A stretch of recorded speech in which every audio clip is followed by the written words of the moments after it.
हरिः ओम श्री गुरुभ्यो नमः। हरिः ओम।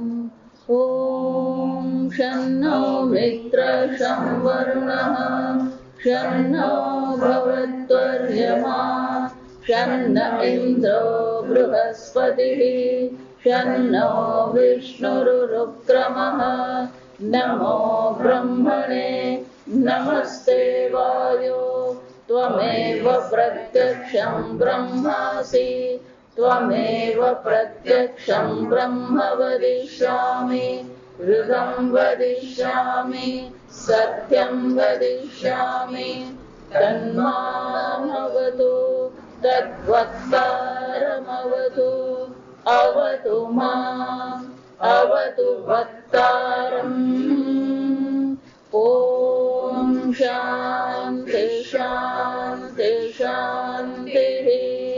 ॐ सहनाववतु सहनौ भुनक्तु सह वीर्यं करवावहै तेजस्विनावधीतमस्तु मा विद्विषावहै। ॐ शान्ति शान्ति शान्तिः। ॐ पूर्णमदः पूर्णमिदं पूर्णात् पूर्णमुदच्यते पूर्णस्य पूर्णमादाय पूर्णमेवावशिष्यते। ॐ शान्ति शान्ति शान्तिः। सदाशिवसमारम्भां शङ्कराचार्यमध्यमाम् अस्मदाचार्यपर्यन्तां वन्दे गुरुपरम्परां। श्रुतिस्मृतिपुराणानाम् आलयं करुणालयं नमामि भगवत्पादं शङ्करं लोकशङ्करं शङ्करं शङ्कराचार्यं केशवं बादरायणं सूत्रभाष्यकृतो वन्दे भगवन्तो पुनः पुनः।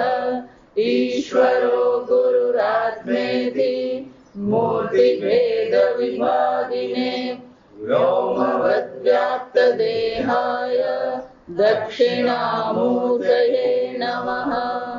निधये सर्वविद्यानां विषजे भवरोगिणां गुरवे सर्वलोकानां दक्षिणामूर्तये नमः।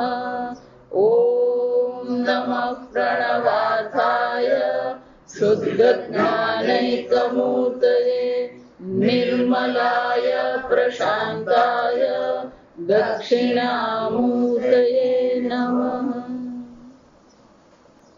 મંત્ર 9 પહેલાનું ભાષ્ય. અત્ર અધ્યેન. એ તમે તારીખ લખી તા આગલા પાન ના ના આગલા પાન પર તમે તારીખ લખી તા અહીંયા અત્ર અધ્યેન પાના નંબર બોલો. પાના નંબર 29 પાના નંબર 29 બીજો ફકરો. અત્ર આદ્યેન મંત્રેણ સર્વે એષણા પરિત્યાગેન જ્ઞાનનિષ્ઠા ઉક્તા પ્રથમઃ વેદાર્થઃ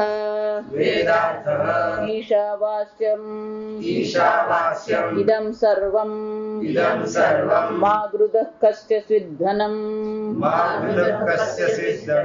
ઇતિ અજ્ઞાનાં जिजीविषूणां ज्ञाननिष्ठा असंभवे कुर्वन्नेवेह कर्माणि जिजीविषेत् इति कर्मनिष्ठा उक्ता द्वितीयः वेदार्थः अनयोः च निष्ठयोः विनिश्चयोः विभागः मंत्रप्रदर्शितयोः बृहदारण्यकेऽपि प्रदर्शितः सोकामयत जायामे स्यात् इत्यादिना अग्नस्य कामिनः कर्माणि इति मनः एव अस्य आत्मा वाग्जाया इति आदिवचनात् अग्नत्वं कामित्वं च कर्मनिष्ठस्य निश्चितम् अवगम्यते तथा च तत्फलम् एव जिजीविषवः तेभ्यः इदमुच्यते जिजीविषवः तथा च तत्फलं सप्तान्नसर्गः तेषु आत्मभावे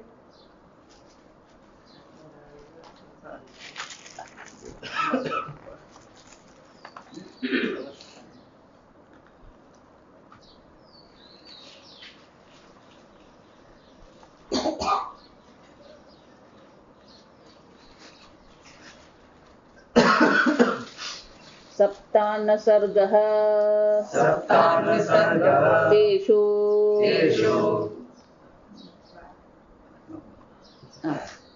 आत्मभावेन आत्मस्वरूप अवस्थानम् जायादि एषणात्रत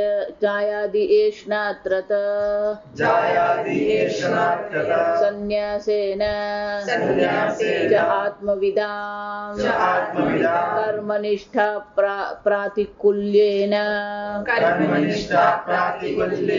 आत्मस्वरूपनिष्ठा एव दर्शिता किं प्रजया करिष्यामः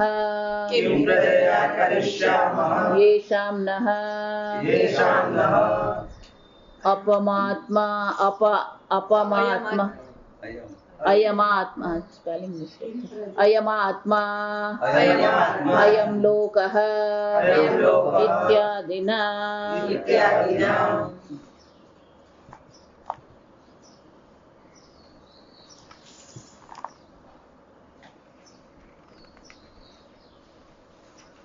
પ્રકરણ વિભાગમ દિદર્શયુઃ. ગઈ વખતે આપણે જોયું આત્મતત્વનું સ્વરૂપ શું છે. આત્મા શાશ્વતી સંવત્સરેભ્યઃ મનીષિઃ સ્વયંભુઃ. આ મંત્ર 8મા મંત્ર દ્વારા આત્મતત્વનું સ્વરૂપ પ્રગટ કરવામાં આવ્યું. એટલું જ નહીં, એના આગલા મંત્રમાં એનું ફળ પણ બતાવી દીધું. તત્ર કોમઃ કોશોક કશોકઃ કેમ એકત્વમ અનુપશ્યત. એક અદ્વિતીય ઈશ્વર સ્વરૂપ આત્માના જે દર્શન કરે છે એને કોઈ મોહ કે કોઈ શોક શક્ય છે જ નહીં.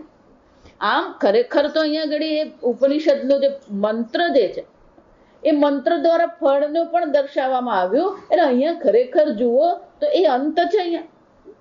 પણ શ્રુતિ માતા એક નવો વિભાગ શરૂ કરે છે. જાત તો કે આ નવો વિભાગ શ્રુતિ માતા શા માટે શરૂ કરે છે? એટલે શંકરાચાર્યજી અહીંયા સંગતિ ભાષ્ય આપે. અત્ર એટલે કે અહીંયા આદ્યન મંત્રેણ આગલા પહેલા મંત્ર દ્વારા જે દર્શાવવામાં આવ્યું સર્વ એષણા પરિત્યાગેન. આ એક વ્યક્તિ છે જેને કોઈ આ જગતની અંતર્ગત ધર્મ અર્થ કામ અથવા તો એષણા ત્રય વિત્તેષણા પુત્રેષણા લોકેષણા આ સર્વ એષણાઓ જે છે એ સર્વ એષણાઓમાં એને કોઈ પ્રકારથી રુચિ નથી. જા સમજ. ઇહ અમૂત્ર ફલભોગ વિરાગ. આ લોકમાં કે પરલોકમાં કોઈ પણ પ્રકારના વિશેષ પ્રકારના કર્મફળ ભોગવવાની એના મનમાં કોઈ ઈચ્છા છે જ નહીં. એને આ જગતમાં રુચિ છે જ નહીં. જો એટલા માટે ગમે તેને સંન્યાસ આજકાલ જે આપવામાં આવે છે મુશ્કેલ છે. હજી પેલાને આ જગત શું છે, જગતમાં કેવા પ્રકારના ભોગ ઉપલબ્ધ છે, પરલોકમાં કેવા ભોગ ઉપલબ્ધ છે, કોઈ પ્રકારનું એને જ્ઞાન જ નથી. એના સંસ્કાર કેવા પડેલા છે એને ખબર જ નથી. અને તમે એને સંન્યાસી બનાવી દો. જો વિચાર, હું વારંવાર એટલે કહું કે ઉનાળો હોય ને, ભર ઉનાળામાં મેદાન તો ખાલી જ દેખાય, સુખું ફરતે જ હોય, ધૂળ જ ઉડતી હોય. પણ એક જ વરસાદ પડે અને અઠવાડિયામાં આખું મેદાન શું થઈ જાય? લીલુંછમ થઈ જાય. કેમ? કારણ કે અંદર પેલા મૂળિયા પડેલા જ છે. એ ઘાસની જે ગાંઠ છે અંદર પડેલી છે. પણ પ્રતિકૂળતા છે એટલા માટે શું થાય છે? બધું સૂકું છે, દેખાતું નથી. પણ વરસાદ રૂપી અનુકૂળતા આવી અને બધા જે મૂળ જે છે, ગાંઠ છે, અંકુરિત થઈ જાય. એમ અંદર કયા પ્રકારના સંસ્કાર પડેલા છે, એ કેવી રસ બુદ્ધિ છે, કેવી મહત્વ બુદ્ધિ, ખબર જ નથી. પેલો સંન્યાસ બની ગયો. સંન્યાસી બન્યા પછી એ આ જગતમાં જ જો રહેતો હોય તો આ જગતની અંતર્ગત ક્યાંક ને ક્યાંક એવી અનુકૂળતા આવી જ જવાની. અને અનુકૂળતા આવી તો શું થવાનું? એ સંસ્કાર અંકુરિત થવાના જ છે. જો સમજ. એટલા માટે શાસ્ત્ર તો શું કહે છે? બ્રહ્મચર્યાદ એવ સંન્યાસ. જો સમજો, આ વાક્ય શંકરાચાર્યજીનું.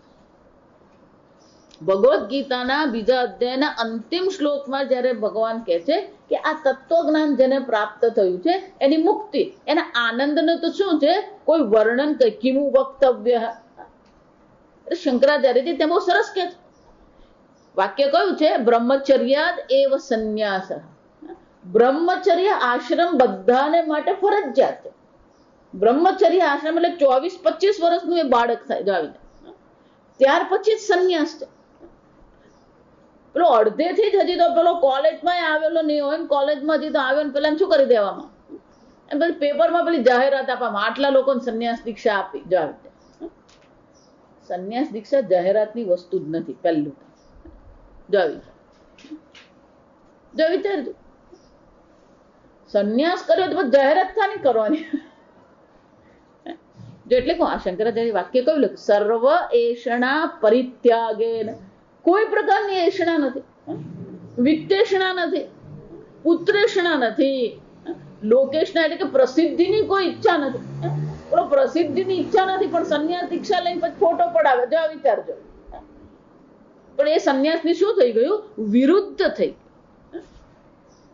સર્વ એષણા પરિત્યાગ.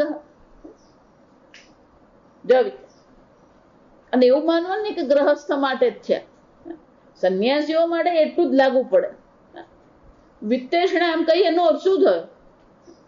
ધનની લાલચ છે, ધનની ઈચ્છા છે. પુત્રેષણા એટલે શું છે? પછીનો પેલો વંશ પેલો ચાલુ રહેવો જોઈએ. મારા શ્રી બહુ સરસ કહેવાય કે સાધુ સંતોમાં આ 3 એષણા તો છે જ. કેટલું ડોનેશન મળે, કોણ કેટલું ડોનેશન આપે? જો આ સમજ. જે ડોનેશન આપે ને એ પહેલી લાઈનમાં બેઠો હોય. પુત્રેષણા કોના કેટલા શિષ્ય? જો આ સમજ. લોકેશના મારી કેટલી પ્રસિદ્ધિ, કેટલું એડવર્ટાઇઝમેન્ટ થઈ. જો એટલે ગોળ ફરીને પાછું ક્યાં આવી ગયા? ત્યાં જ આવી ગયા. જો આ સમજ. અને એટલે શું કે છે? સર્વ એષણા પરિત્યાગેન. આમ આ બધી એષણા શું થવી જોઈએ? છોડવાની.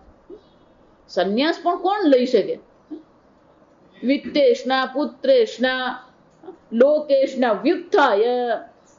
આ સર્વનો શું કર્યો છે? એને ત્યાગ કરી દીધો. આમ સર્વ એષણા પરિત્યાગેન જ્ઞાન નિષ્ઠા ઉક્તા. આ જ્ઞાનમાં નિષ્ઠા ક્યારે થાય? આ સર્વ પ્રકારના ઈચ્છાઓનો, કામનાઓનો શું કર્યો છે? ત્યાગ કરી દીધો. એક જ શબ્દમાં કહેવાય તો વૈરાગ્ય છે, પૂર્ણ વૈરાગ્ય. જો એટલે કહું, તત્વબોધનું સાધન ચતુષ્ટય છે ને એ છેલ્લે સુધી કામ લાગ્યા. સમજો. શમઃ દમઃ. બ્રાહ્મણના ગુણમાં ભગવાન શું દર્શાવે? જો બ્રાહ્મણ કર્મમાં પણ ભગવાન શું કહે છે? શમઃ દમઃ. જો વિચાર. યજ્ઞ દાન. જો વિચાર. શમઃ આપણે જ્ઞાન નિષ્ઠા જોઈએ જ. સ્થિત પ્રજ્ઞના લક્ષણ જોઈએ ગીતામાં. એમાં પણ શું જોઈએ? નિગૃહિતાની સર્વશઃ. ઇન્દ્રિયાણી ઇન્દ્રિયાર્થેભ્યઃ તસ્ય પ્રજ્ઞા પ્રતિષ્ઠિત. જ્યાં સુધી ઇન્દ્રિયોના વિષયોમાંથી એનું મન આ ઇન્દ્રિયોને પાછી ખેંચી લેતું નથી, કુર્મોંગાનીવ સર્વશઃ, ત્યાં સુધી પેલી જ્ઞાનની નિષ્ઠા જ નથી. શાબ્દિક જ્ઞાન બધાને છે, પણ એ જ્ઞાનમાં નિષ્ઠા ક્યારે થાય? શંકરાચાર્ય શું કે છે? એનું કારણ કયું છે?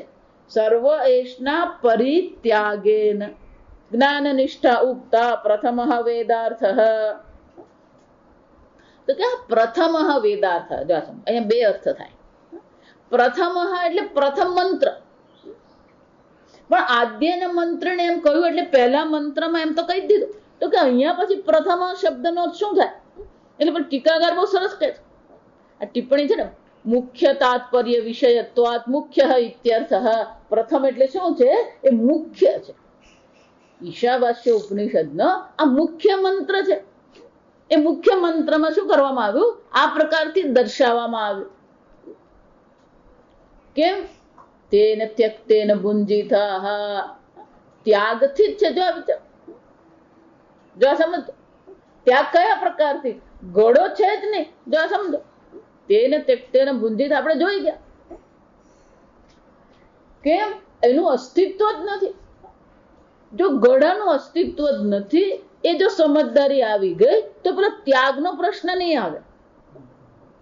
પણ ઘડા નામ અને રૂપ પર દ્રષ્ટિ છે તો પછી શું કરવો પડે? ત્યાગ છે. જો એટલે કહું, જ્ઞાન પહેલા વૈરાગ્ય છે. જ્ઞાન નિષ્ઠા પછી વૈરાગ્યની આવશ્યકતા રહેતી જ નથી. કેમ? ઈશાવાસ્ય ઇદગમ સર્વમ. અને એટલે કે છે કે આમ આ પ્રકારથી આપણે દર્શાવ્યું. બ્રહ્મ વિદ્યા પ્રકરણમ, આ બ્રહ્મ વિદ્યા છે.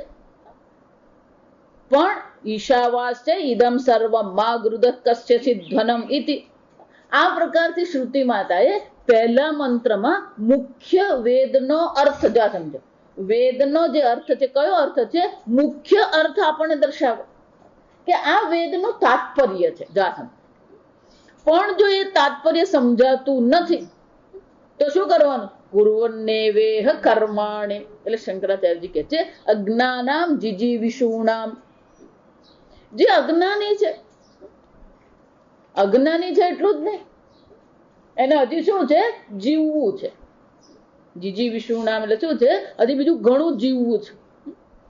દીકરીને ઘેર જવા દે, તાજી બાજી ખાવા દે.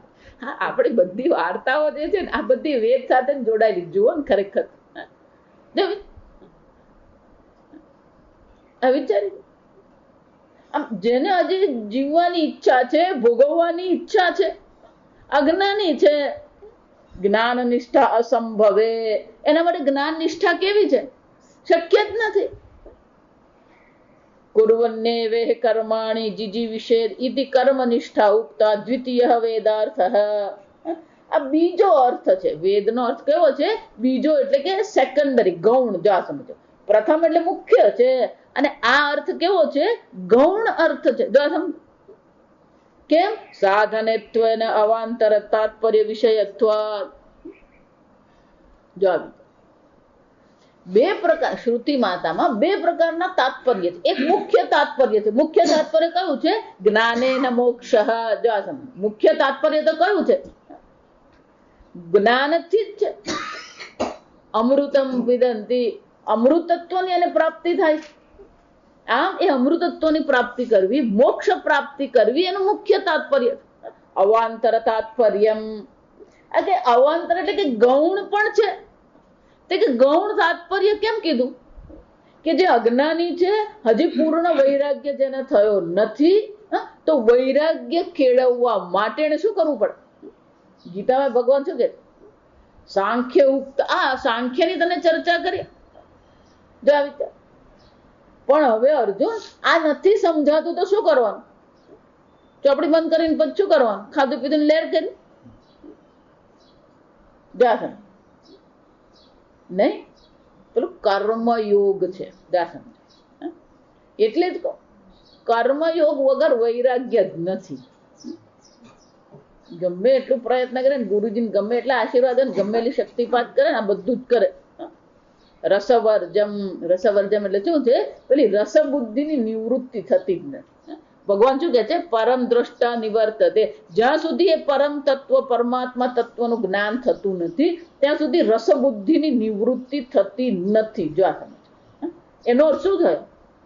જ્ઞાન નિષ્ઠા પર્યંત શું કરવું પડે? પેલો દ્રઢ વૈરાગ્ય રાખવો પડે. જો આ સમજ. થોડીક પણ ચૂક એમાં આવી તો શું થવાનું? પેલું પતન થવાનું જ છે. આ વિચાર જ્ઞાન નિષ્ઠા પર્યંત, કારણ કે રસબુદ્ધિ તો રહેવાનું. એટલે હું વારંવાર કહું, ભલે જગત મિથ્યા છે, આઈસ્ક્રીમ મિથ્યા છે પણ ખાવાની તો મજા આવે. આ ભાખરવડી મિથ્યા છે પણ ભાખરવડી ખાવાની તો શું છે? આને શું કહેવાય? પેલી રસબુદ્ધિ કહેવાય. આ સમજ. પેલી રસબુદ્ધિ નહીં જાય, મિથ્યાત્વથી રસબુદ્ધિ જાય નહીં. જો આ સમજ. પૂર્ણત્વના જ્ઞાનથી જ રસબુદ્ધિ જાય. હું પૂર્ણ પરમાત્મા છું. પૂર્ણ મતલબ પૂર્ણ. કેમ? કેમ કે પૂર્ણતા મળી, પણ ઈચ્છા ક્યારે થાય? અપૂર્ણતા છે તો જ ઈચ્છા થાય. જો સમજ. અપૂર્ણતામાંથી જ ઈચ્છા છે. પણ જો પોતાને પૂર્ણ પરમાત્મા, આપૂર્યમાણમ અચલ પ્રતિષ્ઠા, જ્યાં સુધી પોતાની પૂર્ણતામાં એ નિષ્ઠ થતો નથી ત્યાં સુધી ઈચ્છાનો ત્યાગ અથવા રસબુદ્ધિનો ત્યાગ શક્ય જ નથી. અને એટલે શ્રુતિ માતા કહે છે કે ભલે એને રુચિ છે, અજ્ઞાની છે, એને હજી ઘણું જીવવું છે, તો પછી શું કરવાનું છે? સાધનત્વે. આ કર્મ શું બની જાય? એના માટે સાધન બની જાય. કેમ? આ કર્મ દ્વારા જ એની અંતઃકરણ શુદ્ધિ થશે, એનું વૈરાગ્ય દ્રઢ થશે. જાય. અને એટલે કે છે કે અવાંતર ફલ છે. અને એટલા માટે શું કહેવામાં આવ્યું? દ્વિતીય વેદાર્થ. આ ગૌણ અર્થ છે. એક જ્ઞાન નિષ્ઠા છે, બીજી કઈ છે? કર્મ નિષ્ઠા છે. અનયોહો ચ નિષ્ઠયોહો વિભાગ મંત્ર પ્રદર્શિતયોહો. શંકરાચાર્ય બહુ સરસ કહે કે આમ આ બે મંત્રો દ્વારા બે પ્રકારની નિષ્ઠા દર્શાવવામાં આવી. મંત્ર પ્રદર્શિતયોહો કે ફક્ત અહીંયા ઈશાવાસ્ય ઉપનિષદમાં જ છે એમ નહીં, બૃહદારણ્ય કેફી, બૃહદારણ્યક ઉપનિષદમાં પણ આની બહુ વિસ્તારથી ચર્ચા. જેટલા પણ ઉપનિષદો છે એમાં જે પણ કઈ ચર્ચા છે ને એ બધી ચર્ચા વિસ્તારથી ક્યાં કરવામાં આવી છે? પણ બૃહદારણ્યક ઉપનિષદમાં. અહીંયા ખાલી બે મંત્રમાં જ દર્શાવી દીધું. જો આ સમજો. ત્યાં પેલું વિસ્તારથી દર્શાવ. સોખામયત જાયામે સ્યાત. એને ઈચ્છા કરી. શાની ઈચ્છા કરી? મારી પત્ની હોય. આમ એને પેલી ભોગની ઈચ્છા કરી. એકલી જાયા નહીં હોય. જો આ સમજ. પત્ની તો લાવે, 2 વર્ષ થાય ને એટલે પાછા માતાજી પાસે આવે. કેમ? 2 વર્ષ સુધી માતાજી યાદ નહીં આવે. જો આ સમજો. પછી માતાજી પારણું બંધાયું નથી ઘરે. પુત્ર મેં સ્યાત. પેલું બાળક આવે. આવી રીતે આમ પેલી એક માંથી શું થવાની? બીજી ઈચ્છા જન્મે. જ સમજ. આમ સતત પેલાની બુદ્ધિ કેવી છે? અજ્ઞાની તો છે જ. એટલું જ નહીં, એ અજ્ઞાન જે કર્મ નિષ્ઠા જેને કહેવામાં આવે, અજ્ઞાન જ્યાં છે ત્યાં પણ પેલા 2 પ્રકારના છે. જો આ સમજ. એક અજ્ઞાની છે પણ એ વિવેક કરનારો છે. એટલે એને અત્યારે શું થાય છે? આ ધીરે ધીરે વૈરાગ્ય આવી રહ્યો છે. હવે એને આ આત્મજ્ઞાનમાં થોડી ઘણી રુચિ જાગૃત થઈ છે. કેમ? પરીક્ષા લોકાન. એને આ જગતની પરીક્ષા કરી. પરીક્ષા કર્યા પછી એને ખબર પડી કે હું જે ઈચ્છું છું આ જગત આપી શકે એમ છે જ ને. આમ એને આ જિજ્ઞાસુ છે, મુમુક્ષુ છે, સાધક છે. ત્રીજો પણ અજ્ઞાની છે. આ ત્રીજો જે છે શંકરાચાર્ય 2 જ વિભાગ કરે છે. પણ કર્મનિષ્ઠામાં 2 પ્રકારથી થાય. એક જેને થોડો ઘણો વૈરાગ્ય થયો છે, જેને આ પરમાત્મામાં થોડી ઘણી રુચિ થઈ છે, સાધક છે. બીજો છે એ સાધક છે જ ને. એ કેવો છે? ખાધું પીધું લહેર કર્યું. જો આવી એને સંસારમાં જ રુચિ છે. એને ઈશ્વરમાં કોઈ રુચિ છે જ. ઈશ્વરના અસ્તિત્વને માને છે પણ એને ઈશ્વરમાં કોઈ રુચિ નથી. જા સમજ. એનો અર્થ શું થાય? પેલો તો અજ્ઞાની છે, સાધક છે કોણ છે? અજ્ઞાની છે. જા સમજ. આ જે ત્રીજો છે કોણ છે? અજ્ઞાન છે, એનો અજ્ઞાની છે. જા સમજ. મારી સર્વ સમસ્યાનું મૂળ પેલું અજ્ઞાન છે, આત્મ તત્વનું જ્ઞાન નથી, એટલે હું દુઃખી થઈ રહ્યો છું. કેમ? પંડિતા ન અનુશોચંતિ. આ વાક્ય તો યાદ જ રાખી લે, ગોખી જ નાખવાનું. આત્મવિદ તરતી શોકમ. આ શોક કોણ પાર કરે? આત્મજ્ઞાન જેને થયું છે એ જ આ શોકને પાર કરી શકે. પણ આત્મ અજ્ઞાન એ મારી સમસ્યા છે, એ હજીને ખબર જ નથી. એ આજ સ્વામીજી કહે એમ કે એ આ સંસાર સાગરમાં ડૂબકા તો ખાતો જ રહે, એ હેરાન પરેશાન તો થાય જ છે, એ કઈ સુખી છે એમ નથી. પણ અમારા દુઃખનું કારણ પેલું અજ્ઞાન છે, એ જ્ઞાન એને નથી. જા સમજ. એટલે એ કોણ છે? અજ્ઞાનસ્ય અપી અજ્ઞાની. પેલું આ અજ્ઞાન અવિદ્યા છે, પરમાત્મા તત્વ શું છે એ ખબર જ નથી. એ કોણ છે? એને કર્મી કહેવાય. જા સમજ. શાસ્ત્રમાં એને શું કહેવાય? કર્મી. કર્મઠ. શંકરાચાર્ય શબ્દ કયો વાપરે? કર્મઠ. બસ આટલું કર્મ કર્યું ને આટલું ભોગ્યું ને બસ બેઠા. એટલે અત્યારે જે બધા જે છે ને આ બધા નિવૃત્ત થયેલા જે બધા કેવા છે? કર્મઠ છે. આટલું કામ કર્યું ને આટલું આમ ભોગવ્યું ને આમ બેઠા શાંતિ. અમે શાંતિથી હિંચકા પર બેઠા. એ શાંતિથી બેઠો. મગજમાં તો કઈ કઈ શું શું ચાલતું હોય. જા આમ પેલી કર્મનિષ્ઠામાં બે છે. એક પેલો સાધક છે, વિવેકી છે, પેલો બીજો છે કેવો છે? કર્મઠ છે. જે કર્મઠ છે એની તો ભગવાન નિંદા જ કરે. જો આ સમજ. પણ જો એ કર્મયોગ કરશે, કર્મયોગ કરવાથી એનો વૈરાગ્ય દ્રઢ થશે, અંતઃકરણ શુદ્ધિ થશે. અને જો અંતઃકરણ શુદ્ધિ હશે તો પેલું બ્રહ્મ જ્ઞાન એને થઈ શકે. એટલે કર્મનિષ્ઠામાં પણ બે લેવાના છે. આ સમજો. અને એટલે શંકરાચાર્યજી કહે છે કે આ પ્રકારથી જે અજ્ઞાની છે, મારી પત્ની હોય, મારા પુત્ર હોય, મને ધન મળે, મારું મકાન હોય, ઘર હોય, આવી ઈચ્છા કરવા વાળો. અજ્ઞસ્ય કામિનઃ કર્માણીતિ મનઃ એવ અસ્ય આત્મા. અને એ કેવો છે? એ અજ્ઞાની છે એટલું જ નહીં, કામિનઃ કર્માણી ઇતિ મન એવ અસ્ય આત્મા. એ કા નિષ્ઠ થયો છે? પેલો કર્મમાં જ નિષ્ઠ છે. મન એવ અસ્ય આત્મા. આ મન જ આત્મા છે. જો વિચાર. આ દેહ મન બુદ્ધિને શું માને છે? એ આત્મા માને. અને એમાં જ શું કરતો રહે? રમણ કરતો રહે. વાગ્જાયા ઇત્યાદિ વચનાત. શંકરાચાર્યજી કહે છે આ પ્રકારથી શું કરે છે? વાણી. જો સમજો. વાણી બહુ મજાની વસ્તુ. અહીંયા એટલા માટે ટીકાકાર આખો મંત્ર, શંકરાચાર્યજી પેલો બે મંત્રના શબ્દ આપી દે ને પછી પેલો આખો મંત્ર આપે ને. જો એટલે આખો મંત્ર કયો છે? પ્રાણ પ્રજા ચક્ષુર્માનુષમ વિત્તમ ચાક્ષુષી તદ વિંદતે શ્રોત્રમ દૈવમ શ્રોત્રેણ ચ શૃણોતિ આત્મા વેસ્ય કર્મ આત્મના એવ હિ કર્મ કરોતિ અત્ર આત્મા શરીરમ. આ આત્મા જો વિચાર. આ શરીરથી હું કર્મ કરું છું, શરીરથી આ બધા ભોગ કરું છું. આ ઇન્દ્રિયો છે, મન છે, વિષયો છે, અને એ શું કરતો રહે છે? આ બધું ભોગવે છે. એનો અર્થ શું થયો? આ શરીરને મનને શું માને છે? આત્મા માનીને ચાલી રહ્યો. અને એને એમાં કોઈ પ્રશ્ન કે કોઈ પ્રકારથી એના મનમાં કોઈ પ્રશ્ન કે સંશય થતો જ નથી. આ બધું બરાબર જ છે. જો એટલા માટે ઘણા લોકો આ પેલા વેદાંતમાં આવે ખરા, પણ જયારે પેલી સમસ્યાની ચર્ચા કરવામાં આવે ત્યારે એના મનમાં શું આવે કે આ બધી કઈ સમસ્યાની ચર્ચા? અમને કોઈ સમસ્યા છે જ નહીં. વલસાડમાં એવા કેટલાય લોકો છે કે આવ્યા છે અને પછી દેખાતા બંધ થઈ ગયા. પછી ક્યાંક આમ રસ્તા પર કે આમ તેમ મળી જાય ને ક્યાંક, એ પૂછે કેમ નથી આવતું? યાર તમે બધી સમસ્યાની વાત કરો, અમારે તો કોઈ સમસ્યા છે જ નહીં. જો એટલે કહું વેદાંતનો પ્રારંભ ત્યારે જ થાય કે પહેલું તો આ જીવનમાં સમસ્યા છે એ ખબર પડી. સમસ્યા છે એટલું જ નહીં, આ જગત મારી સમસ્યાને હલ કરી શકે એમ છે જ નહીં.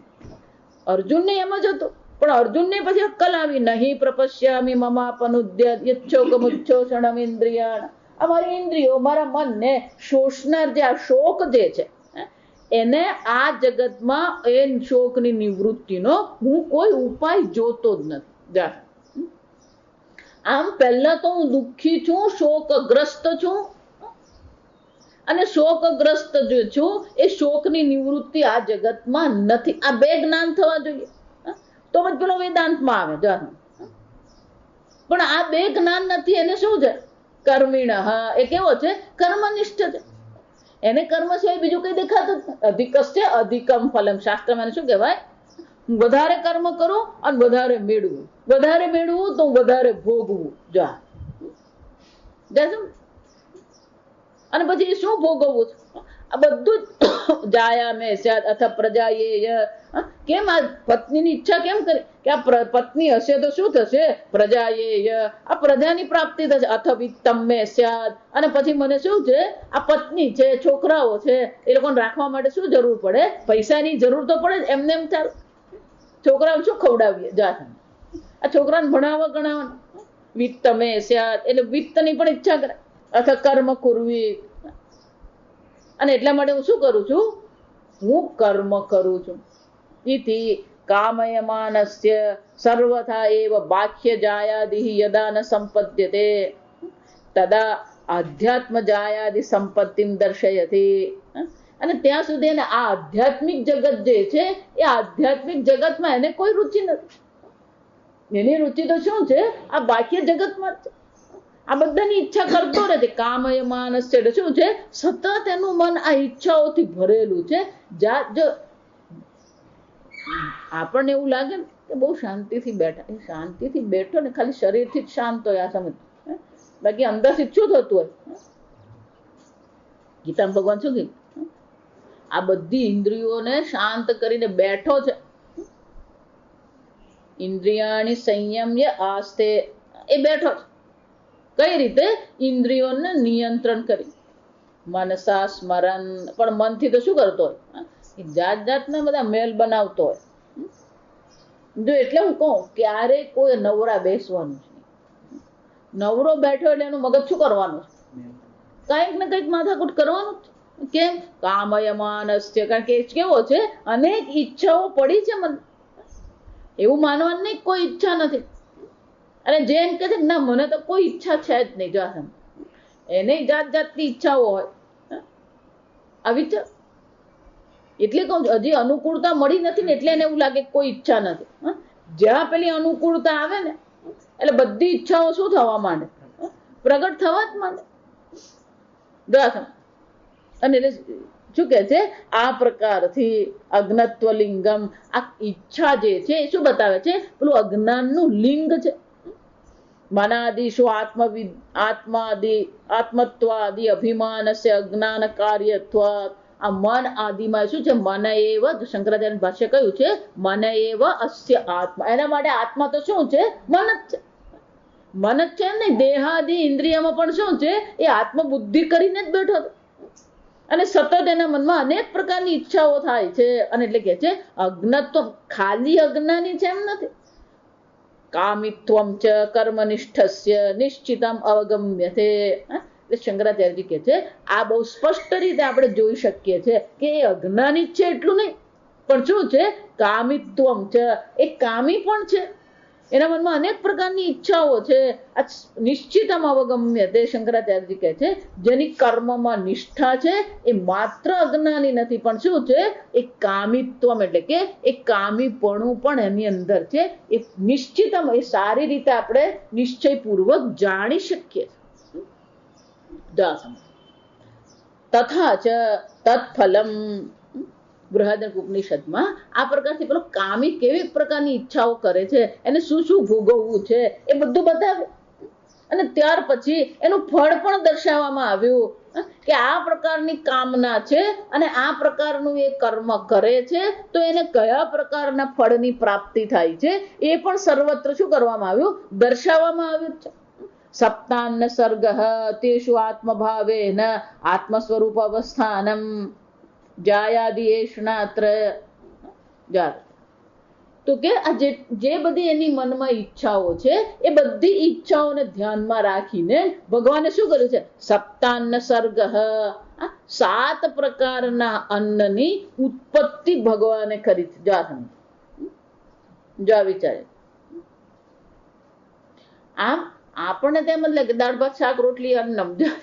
આપણને એમ જ લાગે કે મકાન હોય ને પૈસા હોય એટલે વિત્તમ. અનેક પ્રકારના વિત્ત છે અને અનેક પ્રકારને શું છે? આ અનેક પ્રકારના અન્ન છે. આપણે જે અન્ન કરીએ આપણા માટેનું અન્ન છે. જો સમજો એટલે કે છે કેટલા પ્રકારના અન્ન છે? સપ્તાન્નમ એકમ સાધારણમ અન્નમ. એક પહેલું અન્ન કયું છે? આપણું સાધારણ, એટલે કે આપણે દાળ ભાત શાક રોટલી જે ખાઈએ શું કહેવાય? અન્ન કહેવાય. દ્વે દેવાનામ હુતઃ પ્રહુતે. આ દેવતાઓના 2 અન્ન છે. એક આહુતિ છે, પ્રહુતિ એટલે કે પૂર્ણમાસૌ ચ ત્રિનેયસ્ય ભોગ સાધના અને મનોવાક પ્રાણ લક્ષણા. અને આમ એક સાધારણ અન્ન છે અને દેવતાઓના કેટલા અન્ન છે? 2 અન્ન છે. અને આ બધાને ભોગવવા માટેના સાધન કયા છે? મનો વાક પ્રાણ લક્ષણા. અને બધાને ભોગવવા માટે ભગવાને આપણને શું કર્યું છે? આ મન, વાક, વાણી અને પ્રાણ પણ આપ્યા છે. પશુ અર્થમ એકમ તત્પય ઇતિ. એટલું જ ને, પશુઓ માટે પણ પય, પશુઓ માટે શું છે? આ દૂધ છે.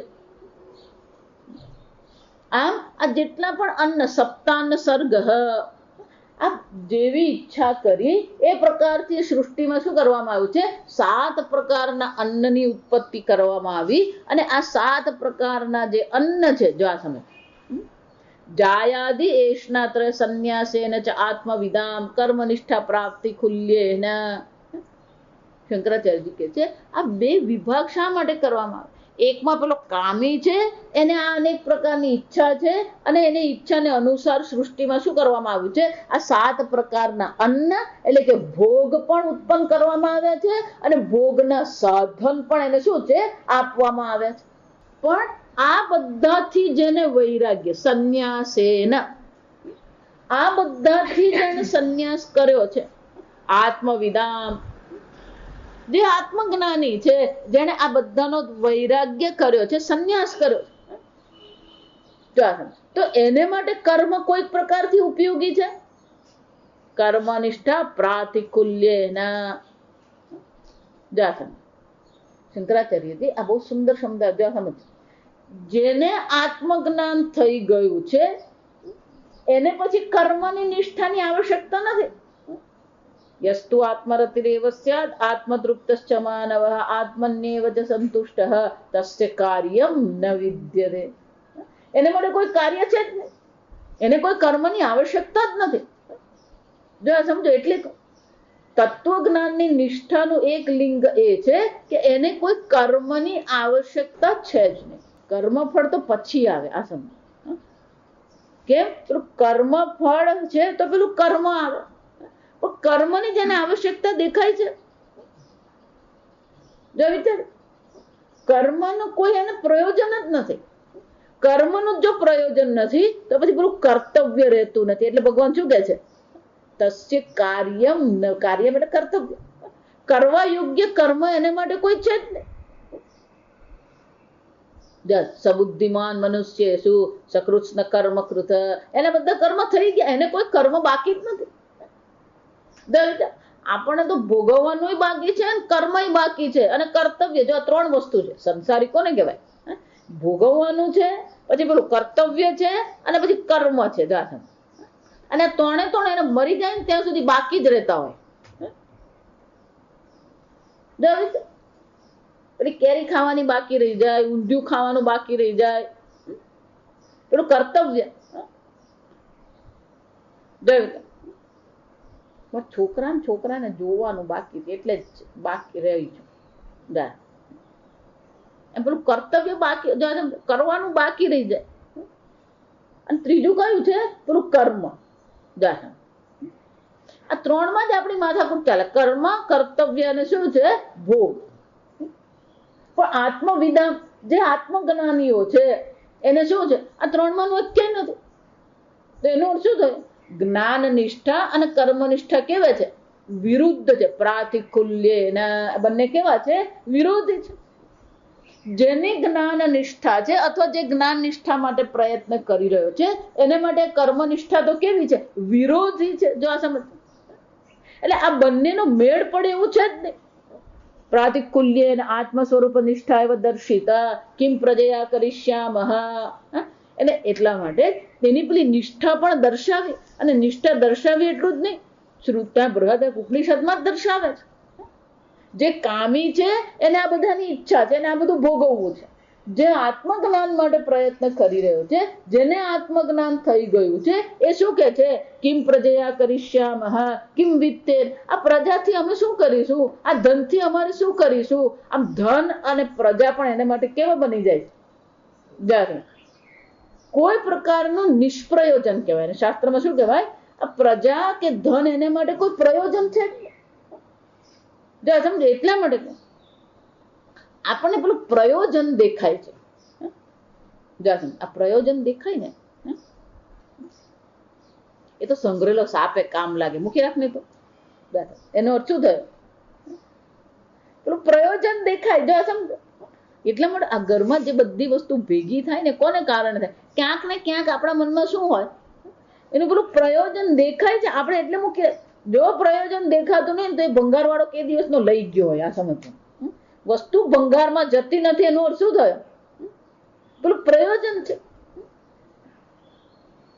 પણ જેને કોઈ પ્રયોજન, કિમ પ્રજયા કરિષ્યામઃ, અમે આ પ્રજાથી શું કરીશું? અમે આ ધનથી શું કરીશું? આમ ધન ભોગ બધામાં શું હોવો જોઈએ? નિષ્પ્રયોજનતા હોવી જોઈએ. અને એટલે કે છે એશામ ન આત્મા અયમ આત્મા અયમ લોક. અમને આ બધા શું? કેમ? અમારો આત્મા જ અમારો લોક છે. આમ અમારો ભોગ કહીએ કે અમારી નિષ્ઠા કહીએ, ક્યાં છે? આત્મામાં જ છે. આત્માથી અન્ય કોઈ પ્રયોજન છે જ. અને જેને આત્માને પૂર્ણ જાણી લીધો છે, પછી એને માટે બીજું કોઈ પ્રયોજન રહેતું નથી. તસ્ય કાર્યમ ન વિદ્યતે. એનું પ્રયોજન પણ નથી, એને કર્તવ્ય પણ નથી. જા નૈવ કૃતેના એવ અર્થ. પછીના શ્લોકમાં ભગવાન શું કહે છે? આ કર્મથી એને કોઈ અર્થ જ, પ્રયોજન જ નથી. નૈવ કૃતેન અકૃતેન, ન કર્મ, કર્મ ન કરવામાં એને કોઈ પ્રયોજન નથી, કર્મ કરવામાં એને કોઈ પ્રયોજન નથી. જો સમજો, જો વિચાર. પણ આપણે તો કર્મમાં પ્રયોજન, કર્મ નહીં કરવામાં પ્રયોજન, ભોગમાં બધામાં શું દેખાય આપણને? કઈક ને કઈક દેખાતું જ. લાલો લાભ વગર લોટાય નહીં. આ સમજો, કઈક ને કઈક લાભ પેલા દેખાતો જ. જો વિચાર. અને એટલે શું કહે છે?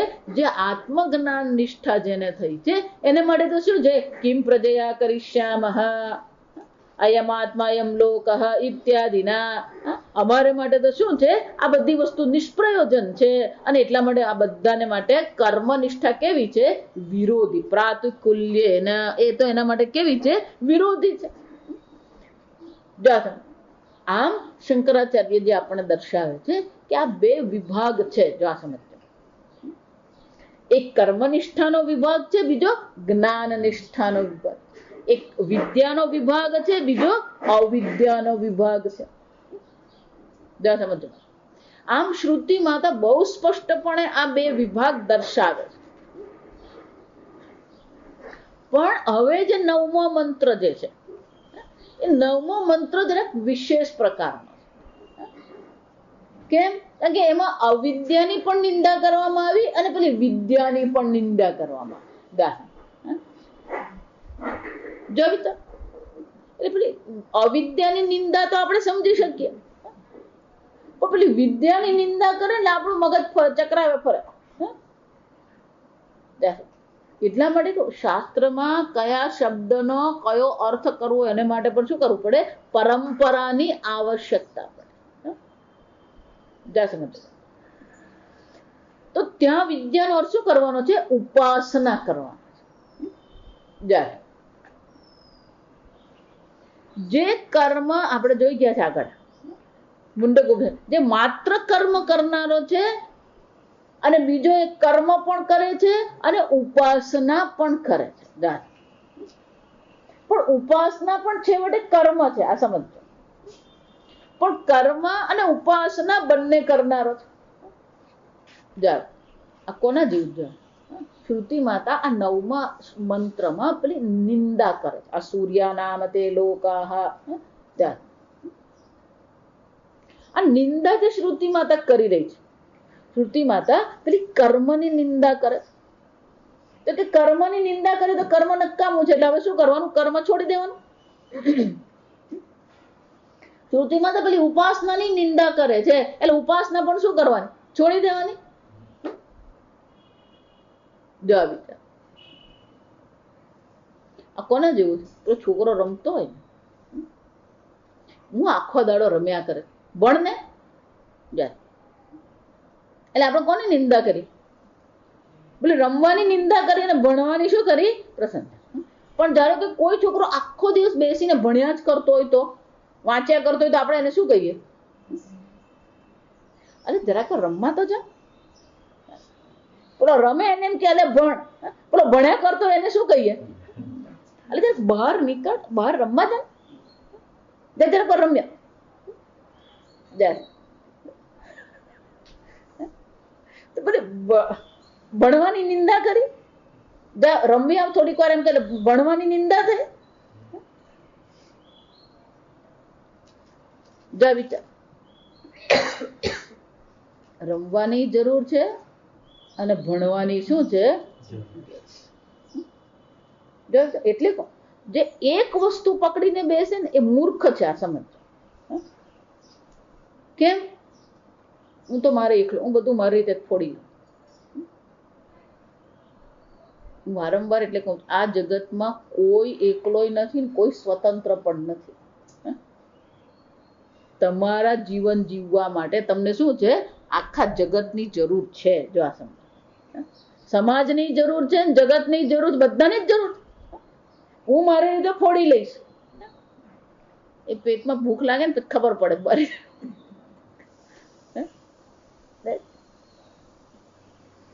બંનેની જ જરૂર છે. રમતની જરૂર છે અને ભણતરની જરૂર. એટલે અંગ્રેજીમાં કહેવાય છે ને, play while play, work while work and play while play. રમીએ ત્યારે રમવાનું, બરાબર પ્રેમથી રમવાનું, અને કામ કરીએ ત્યારે શું કરવાનું? કામ કરો. પછી કામ કરતા કરતા રમવાનું નહીં. જો સમજો. અને રમતા રમતા કામ કરવાનું નહીં. પછી બેમાં એકેમાં ભલે વાર નહીં રહે. આપણે શું કહેવાય? એમ શ્રુતિમાં પેલી નિંદા કરે, તો નિંદા કરી એનો અર્થ શું થાય? આ બંને નકામા છે. એ બંનેની મર્યાદા છે. એને શું કહેવામાં આવે? મર્યાદા. જેને જ્ઞાન નિષ્ઠા છે એને માટે કર્મ નિષ્ઠા પ્રતિકૂળ છે. જો એટલે જ કહું, અર્જુનને જેવું એમ કીધું કે આ જ્ઞાન નિષ્ઠા પ્રાપ્ત કરવાની છે, સિદ્ધ પ્રજ્ઞાના લક્ષણ દર્શાવે, એટલે એના મનમાં એમ જ આવી ગયું કે આ કર્મ નકામું છે. તત્કિમ કર્મણી ઘોરે મામ નિયોજયસી કેશ. તો પછી ભગવાન આ બધી કર્મની શું કામ તમે વાત કરો છો? પણ શાંતિથી શું કરો? આ આત્મજ્ઞાન મેળવું ને આ મહાત્માને સમાધિમાં સ્થિત પ્રજ્ઞ બની જાઓ. ના પાડવાની જ નહીં. આપણો નિયમ શું છે? બની જાય સ્થિત પ્રજ્ઞ. કેટલો વખત 12 વાગે પેટમાં કુકડા બોલે ને, ઉંદરડા બોલે ને, એટલે શું કરવાનું? બધી જ્ઞાન નિષ્ઠા ઓગળી જાય. એને શું કહેવાય?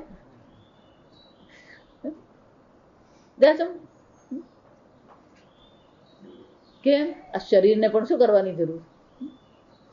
પોષણની જરૂર છે. જો એટલે ખૂબ ખાય છે એ નકામું છે, અને બિલકુલ ખાતો નથી એ પણ શું છે? નકામું છે. એમ કર્મ એકદમ નકામું છે એમ નથી, ઉપાસના સાવ નકામી એમ નથી. પણ અહીંયા શ્રુતિ માતા શું કરે? પેલી કર્મની પણ નિંદા કરે છે, ઉપાસનાની પણ નિંદા કરે છે. કેમ? કારણ કે એ બંને આત્મજ્ઞાનના પ્રતિકૂળ છે. પણ એ પ્રતિકૂળ છે એટલે છોડી દેવાનું. જો એટલે કહું, તમે અધ્યયન જો ને, અભ્યાસ આજકાલ 12મા ધોરણ 10મા ધોરણ સુધી તો એમને વિજ્ઞાને ભણવાનું, ગણિત પણ ભણવાનું, ભૂગોળ પણ ભણવાનું, સાહિત્ય પણ, બધું જ ભણવાનું.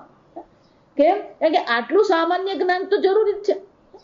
પછી પેલો એન્જિનિયરિંગમાં જાય એટલે પણ બાયોલોજી છોડી દે. જો આ સમજો,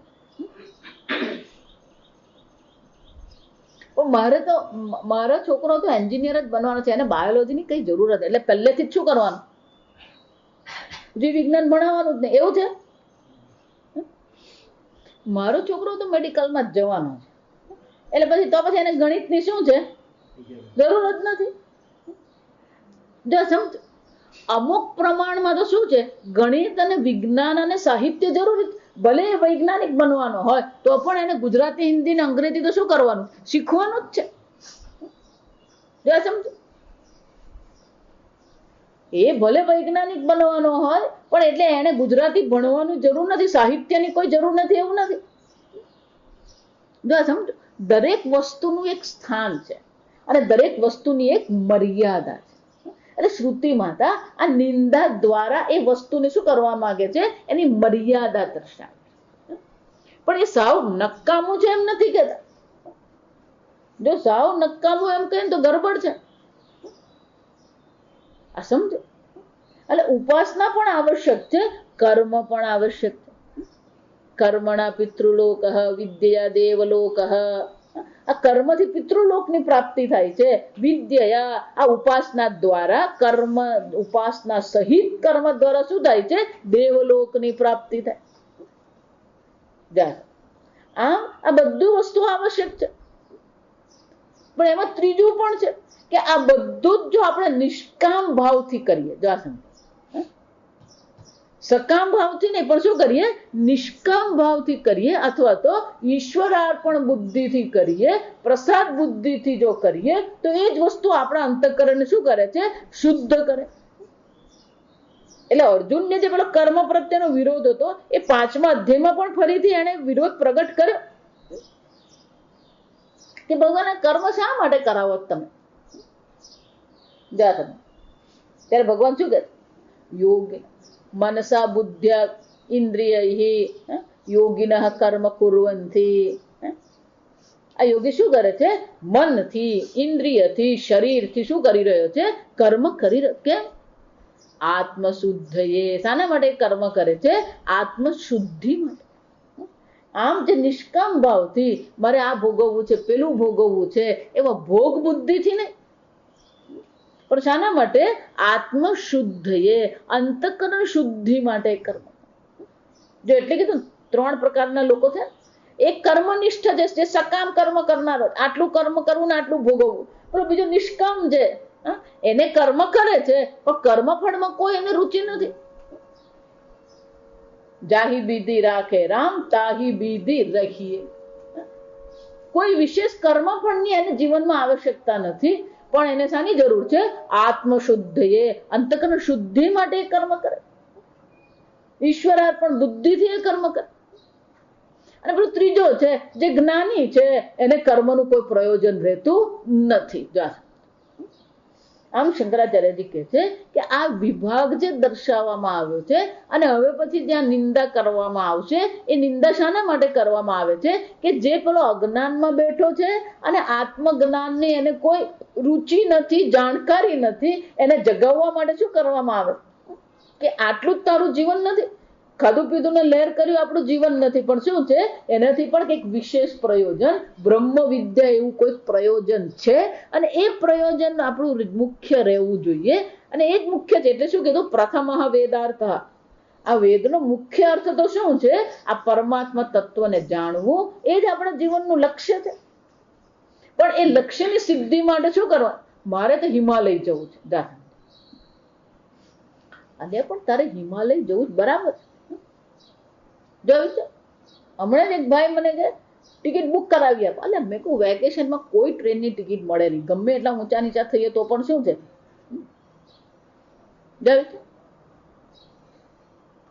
હવે તો પ્લેનમાં મળવી મુશ્કેલ થઈ જાય એવી હાલત થઈ ગઈ. પહેલા તો ટ્રેનમાં જ નહીં મળતી, હવે તો શું છે, પ્લેનમાં શોધવા જઈએ શું થાય, અને છેલ્લી ઘડીએ લેવા જઈએ ને પેલા 4 ગણો ભાવ લે. સામાન્ય રીતે પેલી 3000માં મળતી હોય ટિકિટ, છેલ્લી ઘડીએ લેવા જાવ તો શું થાય, 9 ને 10 હજારની ટિકિટ મળે. જા વિચાર,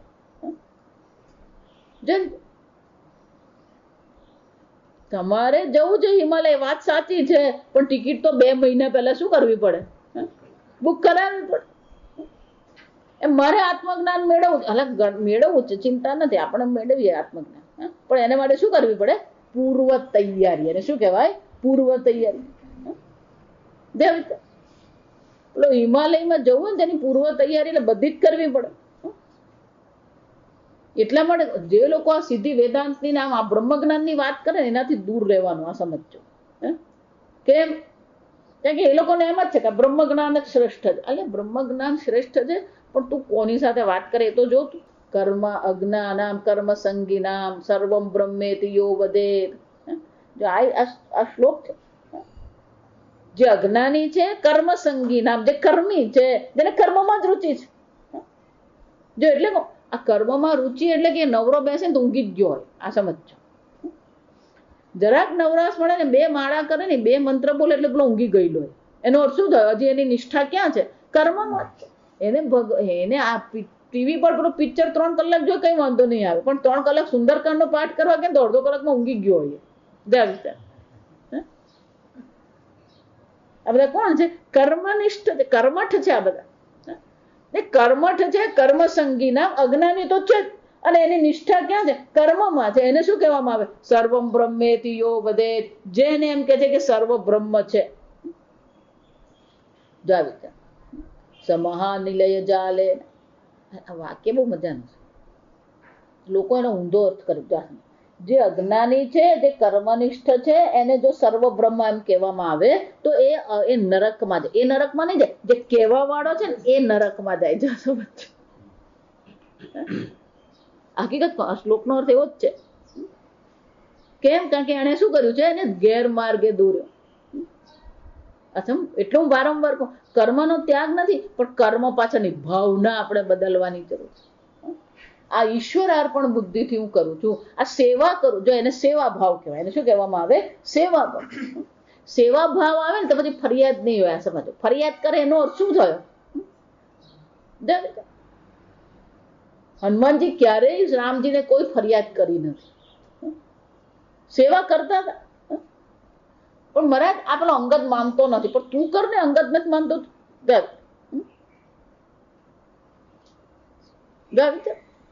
સેવા ભાવના છે. ઈશ્વરાર્પણ બુદ્ધિથી આપણે કામ કરીએ તો આપણે શું થાય? અંતઃકરણ શુદ્ધિ થાય.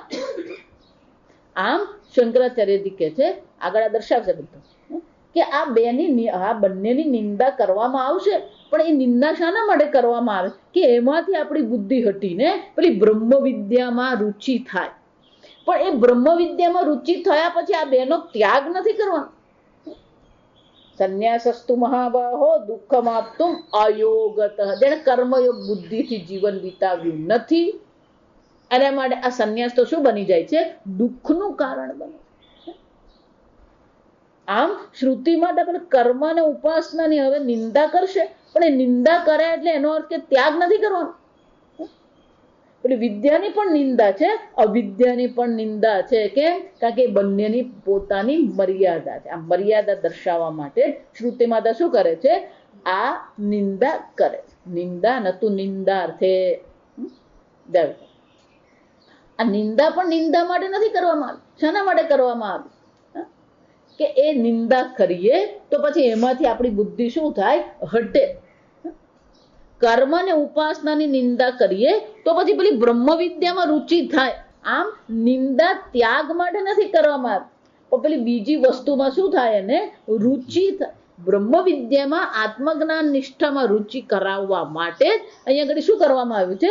કર્મ અને ઉપાસનાની નિંદા કરવાની. શંકરાચાર્યજી એ આપણને સમજાવશે. આપણે આવતીકાલે. ઓમ અસતો માં સદ્ગમય તમસો માં જ્યોતિર્ગમય મૃત્યોર્મા અમૃતંગમય. ઓમ પૂર્ણમદ પૂર્ણમિદં પૂર્ણાત પૂર્ણમુદચ્યતે પૂર્ણસ્ય પૂર્ણમાદાય પૂર્ણમેવાવશિષ્યતે. ઓમ શાંતિ શાંતિ શાંતિ. હરિ ઓમ શ્રી ગુરુભ્યો નમઃ. હરિ ઓમ.